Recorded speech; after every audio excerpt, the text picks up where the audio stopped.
हिंदी सुलभ भारती 7वीं कक्षा पाठ 6 पृथ्वी से अग्नि तक। बच्चों, इस पाठ के लेखक हैं doctor APJ Abdul Kalam. Doctor APJ Abdul Kalam, इनके कार्य के बारे में कौन नहीं जानता। हम अपनी पाठशाला में हर साल इनका जन्मदिन वाचन प्रेरणा के नाम से मनाते हैं। डॉक्टर APJ अब्दुल कलाम का पूरा नाम अबुल पाकीर जैनुलाब्दीन है। इनका जन्म 15 अक्टूबर 1931 में तमिलनाडु में रामेश्वरम गांव में हुआ और इनकी मृत्यु 27 जुलाई 2015 को हुई। इनकी बहुत सी रचनाएं प्रसिद्ध है। उनमें से अग्नि की उड़ान और छुआ आसमान यह रचना प्रसिद्ध है। Doctor APJ Abdul Kalam missile man के नाम से भी जाने जाते हैं। अब्दुल कलाम जी ने राष्ट्रपति पद को विभूषित किया। वे 11वें राष्ट्रपति थे। उनके अनमोल योगदान के लिए उनको भारत रत्न सम्मान प्राप्त हुआ। पृथ्वी से अग्नि तक यह पाठ एक आत्मकथा है और इस आत्मकथा में लेखक ने अग्नि के प्रक्षेपण में उन्हें कौन कौन सी कठिनाइयाँ आई और वैज्ञानिकों ने किए हुए अथक परिश्रम के बारे में कलाम ने बताया है। अग्नि का प्रक्षेपण करते समय अब्दुल कलाम और उनकी टीम को बहुत कठिनाइयाँ यानी कि परेशानियों को झेलना पड़ा और इन्हीं परेशानियों का वर्णन कलाम ने इस आत्मकथा में किया है। बालासोर यह गांव उड़ीसा राज्य में है। बालासोर में अंतरिम परीक्षण का काम पूरा होने में अब भी कम से कम 1 साल की देरी थी। यानी कि यह जो प्रक्षेपण होने वाला था अग्नि का, इसका अंतिम परीक्षण यानी कि अंतिम जांचने का काम पूरा होने में अभी 1 साल की देरी थी। हमने पृथ्वी के प्रक्षेपण के लिए श्रीहरिकोटा अंतरिक्ष केंद्र में विशेष सुविधाएं स्थापित की। तो यहाँ कलाम जी की जो टीम थी, उन्होंने अग्नि के प्रक्षेपण के लिए श्रीहरिकोटा यह अंतरिक्ष केंद्र चुना। श्रीहरिकोटा यह एक छोटा सा द्वीप आंध्र प्रदेश में है और इस अंतरिक्ष केंद्र में उन्होंने सारी सुविधाएं स्थापित की थी। वहाँ कौन कौन सी सुविधाएं थी देखो। एक लॉन्च पैड था जहाँ से रॉकेट को उड़ाया जाता है। ब्लॉक हाउस नियंत्रण उपकरण यानी कि जहाँ वैज्ञानिक काम पर देखरेख करते हैं, तथा चलित दूरमिति केंद्र जहाँ अलग अलग मशीनें रखी जाती है। ऐसी सुविधाएं उन्होंने वहाँ स्थापित की थी। पृथ्वी यह एक उपग्रह है यानी कि सैटेलाइट है। इस सैटेलाइट को 25 फरवरी 1988 यानी 1988 को सुबह 11:23 पर छोड़ा गया। यह देश के रॉकेट विज्ञान में इतिहास में एक युगांतकारी घटना थी। युगांतकारी घटना यानी एक नए युग की शुरुआत थी।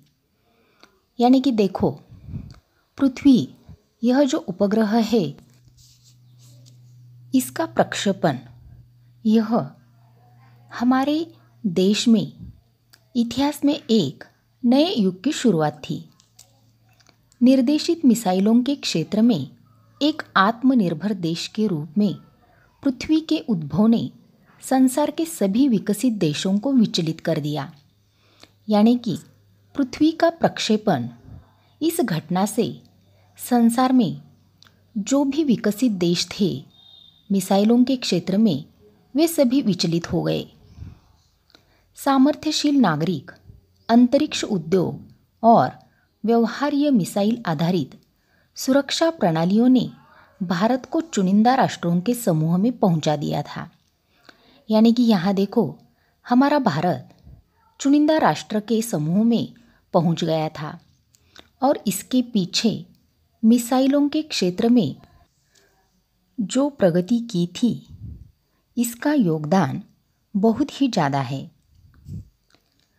लेकिन जब पृथ्वी का प्रक्षेपण हुआ तब अब्दुल कलाम को एक सवाल बार बार सताने लगा कि क्या पृथ्वी ही एक पर्याप्त होगा? क्या 4-5 मिसाइल प्रणालियों का स्वदेशी विकास में हमें पर्याप्त रूप से ताकतवर बना पाएगा? तो यहाँ अब्दुल कलाम को कौन सा सवाल सताने लगा देखो। उन्हें लगता था कि सिर्फ पृथ्वी का प्रक्षेपण करने से और 4-5 मिसाइल तैयार करने से स्वदेशी विकास हमारे भारत देश को ताकतवर बना पाएगा क्या, ऐसा उन्हें लगता था। उसी समय अग्नि को एक टेक्नोलॉजी प्रदर्शन परियोजना के रूप में विकसित किया जा रहा था। देश के भीतर उपलब्ध समस्त संसाधनों को दांव पर लगाकर यही एक उत्तर था। यानी कि यहाँ देखो, जब कलाम को लगने लगा कि 4-5 मिसाइल प्रणालियों का प्रक्षेपण करने से हमारा देश ताकतवर नहीं बन पाएगा, तभी उन्होंने अपने देश में जो भी संसाधन उपलब्ध है सबको दांव पर लगाकर अग्नि को एक टेक्नोलॉजी प्रदर्शन परियोजना के रूप में विकसित किया। अग्नि टीम में 500 से अधिक वैज्ञानिक थे और इन विशाल प्रक्षेपणों में अनेक संगठनों का नेटवर्क बनाया गया था। अग्नि का प्रक्षेपण 20 अप्रैल 1989 को निर्धारित किया गया था। यानी कि इस दिन अग्नि का प्रक्षेपण होने वाला था और यह एक अभूतपूर्व अभ्यास होने जा रहा था। यानी कि कभी भी न होने वाला अभ्यास यहाँ होने जा रहा था। अंतरिक्ष प्रक्षेपण यान के विपरीत मिसाइल प्रक्षेपण में व्यापक स्तर पर सुरक्षा संबंधी खतरे शामिल होते हैं। प्रक्षेपण की पूर्व तैयारी की सारी गतिविधियां तय कार्यक्रम के अनुसार पूरी हो गई थी। यानी कि अग्नि का प्रक्षेपण 20 अप्रैल 1989 को होने वाला था और उसके लिए जो भी पूर्व तैयारी की सारी गतिविधियां होने वाली थी, वह सारी गतिविधियां जो कार्यक्रम उन्होंने तय किया था उसके अनुसार पूरी हो गई थी। जब प्रक्षेपण का दिन आया तब क्या हुआ देखो, सारे वैज्ञानिकों की टीम T14 सेकंड पर थी। तभी कंप्यूटर ने संकेत दिया कि उपकरणों में से कोई एक उपकरण ठीक से काम नहीं कर रहा है, उसे तुरंत सुधार लिया जाए। तब टीम ने इस उपकरण को तुरंत सुधार लिया। इस बीच निचली रेंज केंद्र ने होल्ड के लिए कहा और अगले कुछ सेकंडों में जगह जगह पर होल्ड की ज़रूरत पड़ गई और इसी की वजह से उन्हें प्रक्षेपण स्थगित करना पड़ा। अग्नि का प्रक्षेपण स्थगित हुआ और इसके बाद अब्दुल कलाम अपनी टीम के सदस्यों से मिलने गए। लेकिन जब वो उन्हें मिलने गए तब सारे सदस्य दुख में थे। उन्हें एक सदमा पहुंचा था और शोक की हालत में वे थे। तब कलाम ने उनका एक अनुभव उनके साथ बांटा। कलाम उनसे कहते हैं कि SLV-3K प्रक्षेपण यान जो उन्होंने तैयार किया था वो गिरकर समुद्र में खो गया था, लेकिन उसकी वापसी सफलता के साथ हुई। आपकी मिसाइल अभी तक आपके सामने है। वास्तव में आपने कुछ भी ऐसा नहीं खोया है जिसे 1-2 हफ्ते में काम से सुधारा न जा सके।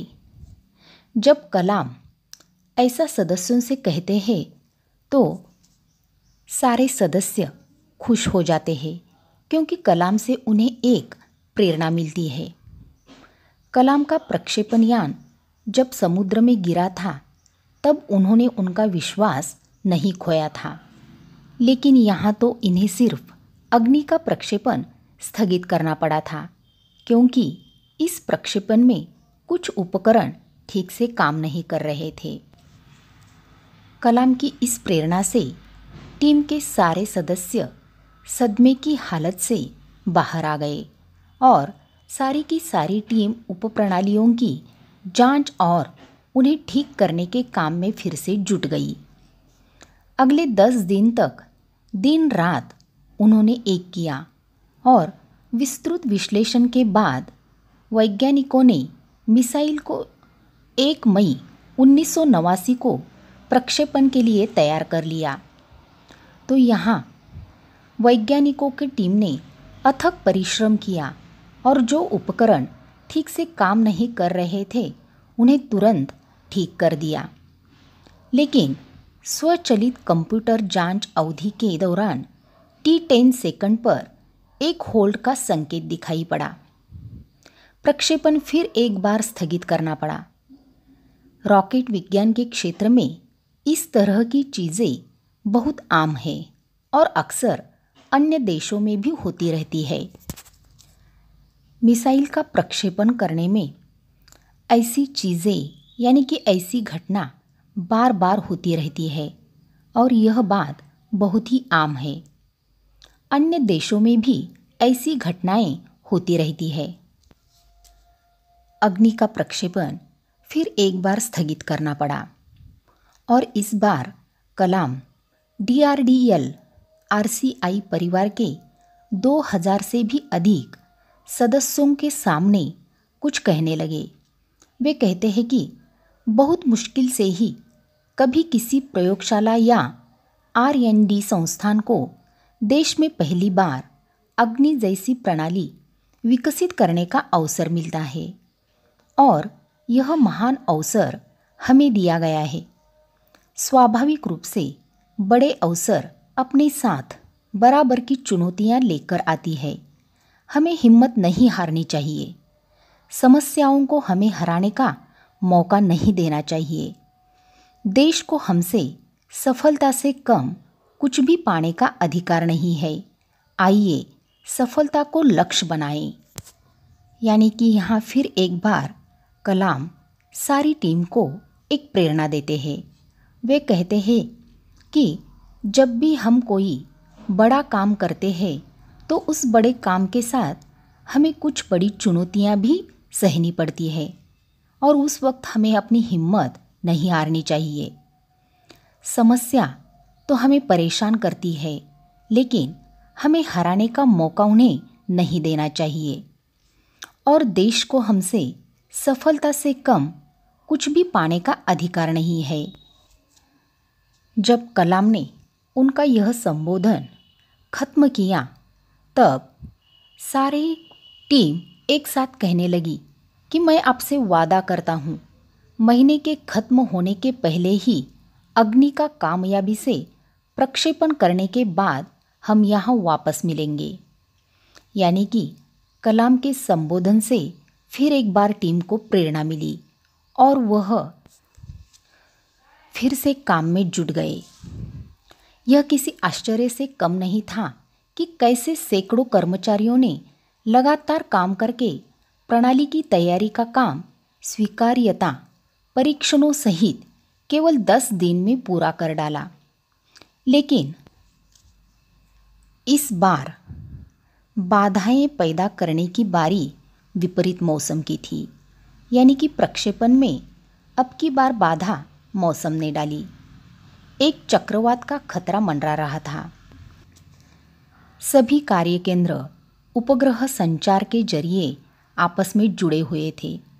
मौसम संबंधी आंकड़े रुक रुक कर आने लगे और 10 मिनट के अंतराल में उनकी बाढ़ सी आ गई। आखिर में प्रक्षेपण 22 मई 1989 के रोज निर्धारित किया गया, क्योंकि इस बार प्रक्षेपण में मौसम ने बाधाएं डाली थी और 22 मई 1989 यह पूर्णिमा की रात थी। ज्वार के कारण लहरें किनारों से टकराकर और अधिक शोर मचा रही थी। क्या हम अग्नि के प्रक्षेपण में कल सफल होंगे? यह सवाल सारी टीम के वैज्ञानिकों के दिमागों में सबसे ऊपर था, लेकिन उनमें से कोई भी उस सुंदर रात के जादू को खंडित करना नहीं चाहता था। एक लंबी खामोशी तोड़ते हुए आखिरकार रक्षा मंत्री महोदय ने मुझसे पूछा, कलाम, कल तुम अग्नि की कामयाबी का जश्न मनाने के लिए मुझसे क्या उपहार चाहोगे? रक्षा मंत्री महोदय ने कलाम से एक मामूली सा सवाल पूछा था, लेकिन उस समय कलाम कोई भी जवाब नहीं सोच पाए थे। तब उन्होंने कौन सा जवाब दिया? देखो, वे रक्षा मंत्री से कहते हैं कि हमें RCI में लगाने के लिए 1,00,000 पौधों की ज़रूरत है, क्योंकि इसी बात से कलाम को ज़्यादा खुशी मिली।